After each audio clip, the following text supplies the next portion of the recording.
Education में आप लोगों का स्वागत है। आज आप देख रहे हैं बहुत ही इम्पोर्टेंट बीएड क्लास के कोर्स 5 यानी क्या 7 कोर्स होते हैं, जिसमें से 5 कोर्स का आपको क्वेश्चन बताया जा रहा है जो वेरी इम्पोर्टेंट होंगे एग्ज़ाम के बेसिस के लिए। पहला क्वेश्चन है अध्ययन। अनुशासन से आप क्या समझते हैं? इसके प्रकृति और विशेषता का वर्णन करें। अध्ययन यानी डिसिप्लिन। क्या होता है? डिसिप्लिन होता है। डिसिप्लिन मतलब ऐसा शब्द है जिसकी उत्पत्ति लैटिन शब्द डिसिप्लस से हुआ है, जिसे हम सीखना या आज्ञा पालन भी कहते हैं। कुछ शिक्षाविदों ने अनुसार डिसिप्लिन शब्द अंग्रेजी शब्द के या भाषा के डिसिप्लिन शब्द से लिया गया है, जिसे हम शिष्य या छात्र के रूप में समझ सकते हैं। आज भी जो शिक्षा प्रणाली है उसमें शिक्षा की क्षेत्र को अध्ययन विषय के रूप में परिभाषित किया जाता है, जो व्यक्तियों और घटनाओं के किसी विशिष्ट क्षेत्र से जुड़ी हुई ज्ञान का एक संगठन है, जिसमें वस्तुओं और घटनाओं के तथ्य शामिल रहते हैं। ऐसा कोई भी ज्ञान जो किसी अध्ययन विषय के क्षेत्र में आता है या नहीं, इसे तय करने के लिए उससे जुड़े हुए नियम और परिभाषाएं होती है। इसी आधार पर अध्ययन विषय में कुछ विशिष्ट लक्षण यानी स्पेसिफिक कैरेक्टर दृष्टिगोचर होते हैं। अध्ययन विषय होता क्या? अध्ययन विषय को हम चित्रों के अनुसार कुछ इस प्रकार दर्शाएंगे। देखिए आप लोग, यह है अध्ययन विषय। डिसिप्लिन, उससे पहले स्कूल डिसिप्लिन, उसका कैरिकुलम, सिलेबस और कंटेंट। अध्ययन विषयों की प्रकृति और विशेषताएं।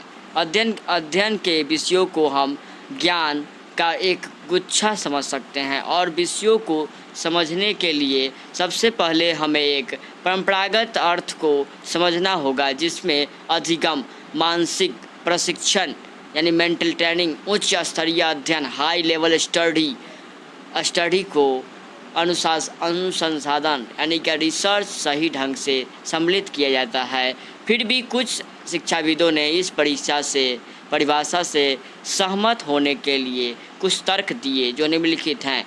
विषयों में सूचनाओं के प्रस्तुति का एक विशेष आधार होता है।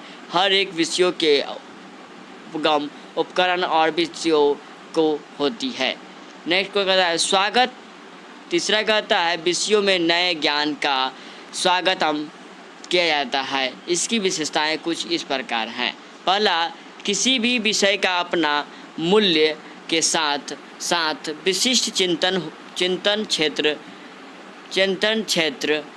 भी होता है। कुछ विषय ऐसे होते हैं जो आध्यात्मिक क्षेत्र से जुड़े होते हैं, और तो कुछ आर्थिक क्षेत्र से जुड़े होते हैं। दूसरा, हर एक विषय की अपनी अपनी संरचना होती है, और सभी विषय इसी संरचना के परिधि के अंदर होते हैं। तीसरा कहता है विषयों की अपनी इतिहास और परंपरा भी होती है, जो उसके नियमों पर निर्धारित करती है, जो उसके लिए उत्तरदायी होता है। इस इतिहास और परंपरा से जुड़ी हुई विषय का अध्ययन ही इनके भिन्नता का कारण बनती है।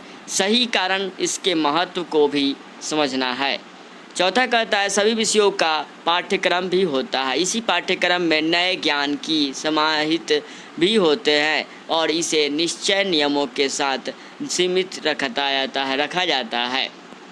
सभी विषयों के पाठ्यक्रम अलग अलग होते हैं, और उससे जुड़े हुए ज्ञान को एक दूसरे के साथ सम्मिलित भी नहीं किया जाता है। पाँचवां कहता है हर एक विषयों की अपनी अध्ययन सामग्री होती है, और अनुसंधान विधियाँ भी होती है, जो एक दूसरे विषयों से अलग भी होती है। तो स्टार मार्क में है पाठ्यचर्या या उद्देश्य देश और समाज के अनुरूप होते चाहिए। भारत सरकार ने 1964 ईस्वी में डॉक्टर R.S. कोठारी अध्ययन में एक व्यापक शिक्षा आयोग का गठन किया था। नेक्स्ट क्वेश्चन है, नेक्स्ट में है दूसरा क्वेश्चन आ गया हम लोगों के पास। पहला क्वेश्चन ख़त्म हो गए। यह कोर्स 5 का चल रहा है क्वेश्चन आंसर। पाठ्यक्रम के निर्माण के सिद्धांत का वर्णन कीजिए। पाठ्यक्रम निर्माण के लिए हमें निम्नलिखित सिद्धांतों के अध्ययन में ध्यान में रखना चाहिए। पहला प्रेरणा का सिद्धांत, दूसरा व्यापकता का सिद्धांत, तीसरा क्रिया का सिद्धांत, चौथा जीवन से संबंधित सिद्धांत, पाँचवा उपयोगी का सिद्धांत, उपयोगिता का सिद्धांत, उपयोगिता का सिद्धांत, छठा प्रजातांत्रिक संबंधों का सिद्धांत, सातवां हस्ताक्षर का सिद्धांत, आठवां समन्वय का सिद्धांत, सह संबंध का सिद्धांत। पहला प्रेरणा का सिद्धांत कहता है क्या, देखेंगे हम लोग, पाठ्यक्रम को हमेशा प्रेरणादायक होना चाहिए, यानी छात्र खुद से सीखने के लिए खुद को प्रेरित कर सके। पाठ्यक्रम उस समय तक छात्रों को प्रेरणा नहीं दे सकता है जब तक कि वह छात्रों की रुचि, इच्छा और योग्यता पर आधारित ना हो। इसके अलावा पाठ्यक्रम को मनोवैज्ञानिक भी होना चाहिए। यदि पाठ्यक्रम में इस सिद्धांतों की कमी रहती है तो छात्र पाठ में रुचि नहीं रहते हैं। दूसरा, व्यापकता का सिद्धांत, पाठ्यक्रम व्यापक भी होता है चाहिए। पाठ्यक्रम को पुस्तकों, कक्षाओं और पुस्तकालयों तक ही सीमित नहीं रखना चाहिए।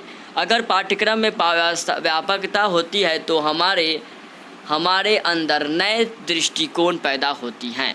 पाठ्यक्रम इस प्रकार निर्मित करना चाहिए कि दूसरे की भावनाओं को ठेस भी ना पहुँचे। तीसरा आ गया क्रिया का सिद्धांत। पाठ्यक्रम क्रिया प्रधान होने से छात्रों को करके सीखने का अवसर प्रदान होता है। जिस ज्ञान छात्र हाथों द्वारा कर सीखता है वह ज्ञान ज़्यादा प्रभावशाली होता है। एक ऐसा पाठ्यक्रम जो बालकों की सततता को सही कार्यों में लगाता है तो ऐसे पाठ्यक्रम को सफल माना जाता है, यानी पाठ्यक्रम में क्रियाशील को स्थान मिलता है। जीवन से संबंधित सिद्धांत, छात्रों में किसी विषय के लिए रुचि उत्पन्न करने और किसी विषय को अधिक आकर्षक बनाने के लिए पाठ्यक्रम को उसके जीवन से संबंधित कर दिया जाए तो, क्योंकि यह कहीं ना कहीं सत्य है कि जो वस्तु हमारे जीवन से जुड़ी हुई होती है तो उसके बारे में हम अधिक से अधिक जानने की चेष्टा करते हैं, साथ ही रुचि भी लेते हैं। चौथा पॉइंट है उपभोक्ता का सिद्धांत। ऐसा ज्ञान जो हमारे जीवन के लिए उपयोगी ना हो वो बेकार हो समझा जाता है। जिस तरह से ऐसी अध्ययन सामग्री जिससे हमें कोई लाभ ना हो बेकार ही माना जाता है। इस प्रकार से पाठ्यक्रम जीवन उपयोगी होना चाहिए और जो छात्रों के व्यवहारिक जीवन में लाभकारी साबित हो सके। पाँचवा कहता है प्रजातंत्र संबंधी सिद्धांत, यानी पाठ्यक्रम प्रजातांत्रिक सिद्धांतों पर आधारित हम अपने छोटे से जीवन में कई तरह के ज्ञान प्राप्त करते हैं जो एक दूसरे से जुड़े हुए होते हैं, जो शारीरिक और मानसिक रचना का कारण होता है क्या। नेक्स्ट वाले हैं, तीसरा क्वेश्चन आ गए हैं। तीसरा क्वेश्चन कहता है पाठ्यक्रम के किसी 5 दोषों का उल्लेखन कीजिए। पाठ्यक्रम के दोष निम्नलिखित हैं। पहला, पाठ्यक्रम विद्यार्थियों को वास्तविकता और सामाजिक जीवन से अलग कर देता है, जिससे उनका जीवन के साथ संबंधों में कमी आ जाती है। दूसरा पॉइंट है पाठ्यक्रम शिक्षार्थियों पर अधिक महत्व देता है। तीसरा पॉइंट, पाठ्यक्रम में क्रिया की प्रधानता की मात्रा में अभाव, कमी या माना जाता है। चौथा पॉइंट, पाठ्यक्रम जनजाति तांत्रिक सिद्धांतों के अनुरूप नहीं बनाया जाता है। पाँचवा, इससे व्यापक और तकनीकी प्रशिक्षण नहीं मिलता है। छठा, सामाजिक तथा सांस्कृतिक मूल्यों की प्राप्ति में सहायक नहीं होता है। चौथा क्वेश्चन कहता है कि सामाजिक अध्ययन के पाठ्यक्रम में विषय वस्तु का वर्णन करें। जब हम सामाजिक अध्ययन की पाठ्य सामग्री का चयन करते हैं तो उसके संगठन के सिद्धांतों से ही तो प्रश्न उठता है कि हम इसके पाठ्यक्रम में किन किन प्रकरणों को शामिल कर सकता है, और साथ ही यह भी ध्यान रखना होगा कि इसके लिए हमें कितना समय लगता है उपलब्ध कराना है। मुतालिए कमीशन के पूर्व से बात रखा गया है कि सामाजिक अध्ययन को 3 वर्ष का समय देना चाहिए, जिससे छात्रों को सामाजिक अध्ययन का शुरुआती ज्ञान प्राप्त हो सके। हर एक कक्षाओं के लिए सामाजिक अध्ययन के पाठ्यक्रम में निम्नलिखित प्रकाशों को प्रकरणों को स्थान देना चाहिए। पहला, हमारा देश। दूसरा, प्राकृतिक साधनों का उपयोग। तीसरा, आर्थिक विकास का नियोजन। चौथा, शासन। पाँचवा, यातायात तथा संचार के साधन। छठा, समस्याएं। सातवां, सभ्यता का विकास। आठवां, विश्व शांति और अंतर्राष्ट्रीय सहयोग। नौवां, विश्व और भारत के महान पुरुष। 10वां पॉइंट कहता है घटना, यानी घटना का स्थानीय समाज के सामाजिक और आर्थिक सर्वेक्षण के अनुसार निम्नलिखित बातों पर ध्यान में रखना चाहिए। पहला, भोजन, वस्त्र, आवास, शक्ति, यातायात, इतना चीज़ होना चाहिए। नेक्स्ट होना, गणित पाठ्यक्रम की आवश्यकता, महत्व का वर्णन करें और उसकी कमियों को दूर करने का उपाय करें। विषय के पाठ्यक्रम केजी सैंडरी ने गणित विषय के पाठ्यक्रम की आवश्यकता और महत्व पर प्रकाश डालते हुए कहा कि गणित का पाठ्यक्रम जो होता है जिसमें सहायक सामग्री का ज़रूरत पड़ता है, जिसके द्वारा बालक अपने आप को वातावरण के अनुकूल बनाना चाहता है, जिसमें वह अपनी दैनिक क्रियाएं भी करना चाहता है, तो जो उसकी भविष्य की योजना से भी जुड़ा हुआ होता है। गणित पाठ्यक्रम के महत्व और आवश्यकता को हम निम्न बिंदुओं से समझ सकते हैं।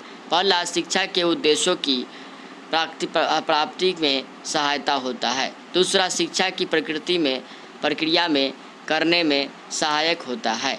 गणित के प्रचलित पाठ्यक्रम के दोष निम्नलिखित है। पहला, पाठ्यक्रम में गणित शिक्षण के उद्देश्यों और सीखने के अनुभवों का विस्तृत